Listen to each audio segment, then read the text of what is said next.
You can't simply use certain art forms like gospel and R&B and soul music and rap to kind of promote what makes Memphis interesting if you're not investing in the organizations and the people who are keeping that artistry alive. A large majority of the city's cultural products were coming from the Black and Brown community. That Black and Brown community was not being invested in that percentage at all. And so you saw time after time organizations doing great work, quality work, very much so community engaged. But because of how they'd been funded in the past and generational funding inequities, they were not receiving the funds that they needed to do the work powerfully.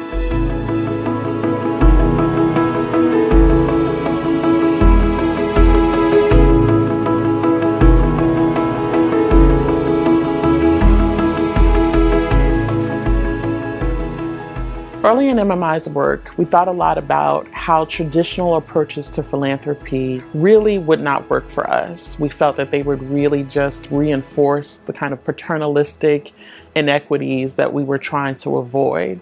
So we thought about how we could truly partner with our grantee organizations, how we could invest in their success, and how we could bring some adaptive solutions to some of their challenges that would help them grow. Ultimately, for us, the goal would be for there to be a very strong arts ecosystem in which we feel as if Black and Brown people within Memphis are being adequately represented in the city's arts and culture scene. It completely transformed how we thought about funding. We wanted to stay away from funding what we call the usual suspects, and we wanted to actually work with those organizations that first and most importantly had proven that they were able to engage with communities that we prioritize. The communities that were the art producers, the communities that were the cultural producers, the communities that really spoke to the potential past, present, and future of music engagement here within Memphis itself. Philanthropic redlining was in many ways undermining the ability of these organizations to impact effectively the communities that they prioritize.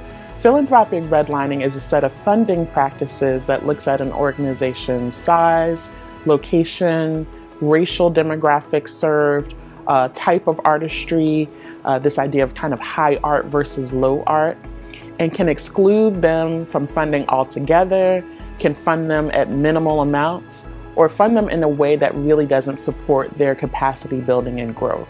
Our goal was to disrupt the status quo from a funding perspective, disrupt the prioritization of certain organizations who weren't community engaged. Disruptive philanthropy is a conscious giving practice that acknowledges that traditional philanthropy has excluded certain communities, certain practitioners, certain organizations because of an inability to meet certain privileged criteria. The word disruptive is used in the sense that actually when we're trying to disrupt things in a way to make them more normal, we're trying to counter a broken system. As funders, our work isn't necessarily to drive an approach, but actually to elevate the approaches that are working in the communities that we care about. And I think the study gives us the opportunity to see what works, what's needed, and gives us the fodder we need to better develop our programs and activities, because it's actually the work is on us, not on the communities that we serve.